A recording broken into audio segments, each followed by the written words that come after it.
All right, welcome to The Explainer. Let's just jump right in. What if I told you that the way we've been protecting our money for decades is just fundamentally wrong? Yeah, we've built these huge digital fortresses around our banks, right? But guess what? The walls are crumbling.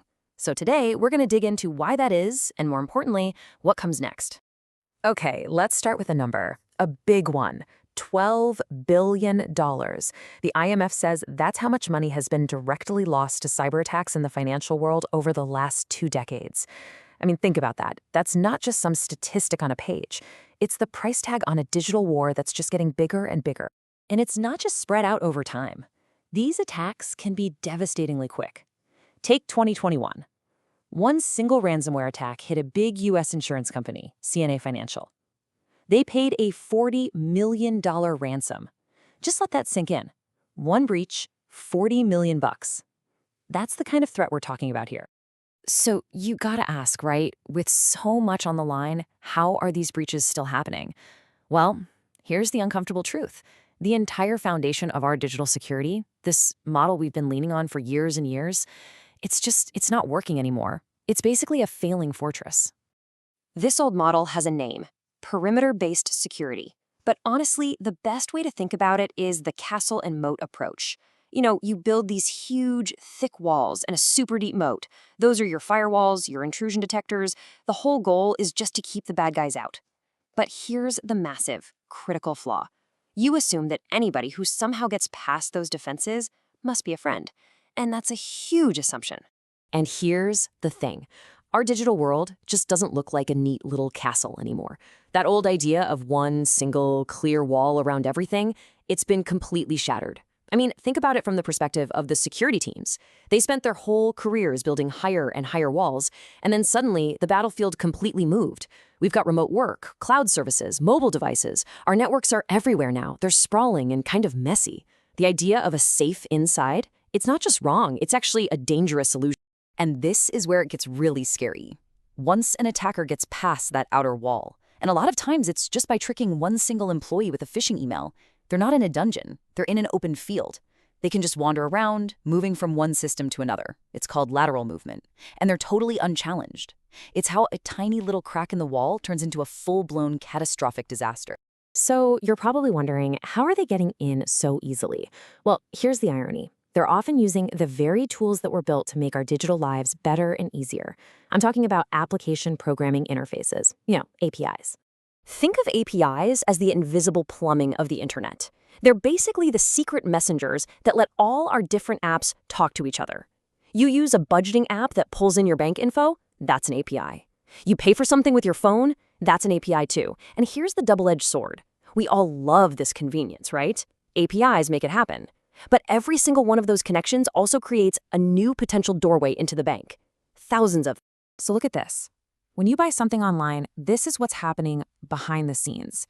The API is that critical go-between. It's connecting the store, the payment company, and your bank. It's the reason the whole thing feels so smooth and, is supposed to be secure. But what happens when one of these digital messengers is just left unguarded? Well, the consequences can be absolutely devastating. And for a perfect and pretty scary example of this, we just have to look at the 2019 Capital One breach. Now, this wasn't some crazy high-tech spy movie plot. It was one hacker who found a digital door that was basically left unlocked. And what was that door? One single badly configured API. This thing had been given way, way too much power. And because nobody was really watching it, the attacker just waltzed right in and started pulling out the personal data of over 100 million customers. Just like that. The price tag for that one mistake? Absolutely staggering. The U.S. Treasury slapped Capital One with an $80 million fine. And that's before you even start talking about all the lawsuits and the insane damage to their reputation and customer trust. All of that from one little unsecured API. Okay, so if the old fortress model is totally broken, what's the alternative? We can't just do nothing. Well, it's a completely new philosophy called zero trust. And the principle behind it is actually incredibly simple, but really powerful. Stop trusting, start verifying. Everything, all the time. The heart of zero trust is that it just throws the whole idea of a safe internal network right out the window. You have to work under a brand new and kind of scary assumption. The bad guy is already inside the castle. What does that mean?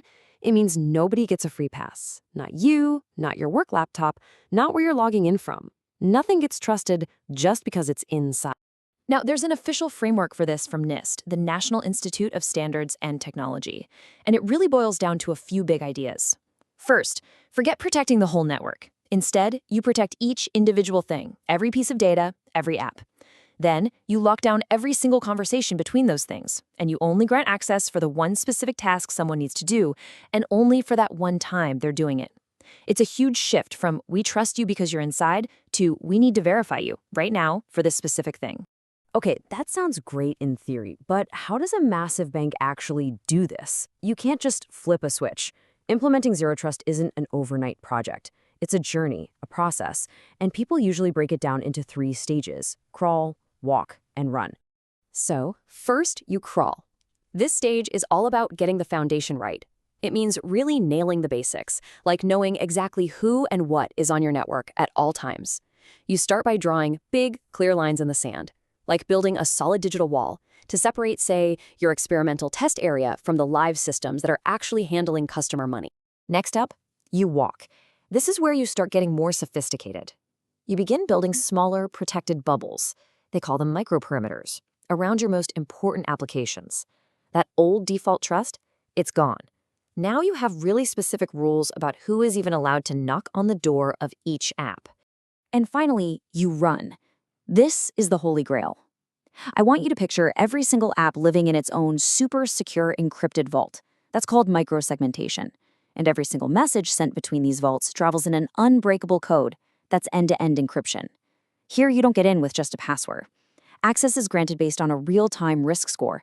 The system is constantly asking questions. Is this the right person? On a healthy device? In the right place? Are they acting normally? And only if it gets a yes to all of those questions does the vault door even creak open. So what's the payoff for all this work? Well, you end up with a security system that's actually built for the world we live in today. It makes the target for attackers way smaller. And if someone does get in, it traps them. It stops that dangerous lateral movement we talked about. So you're not just protecting your data better, you're also making it safe to use all the things that broke the old fortress model, like remote work and the cloud. So look, the old fortress has fallen. The evidence is pretty overwhelming. This new philosophy of constant vigilance, of zero trust, it's not really an option anymore. It's a necessity. It's the only real path forward. But it does leave us with one final big question. As the bad guys get smarter and their attacks get more sophisticated, will a philosophy of simply trusting nothing be enough to secure our future?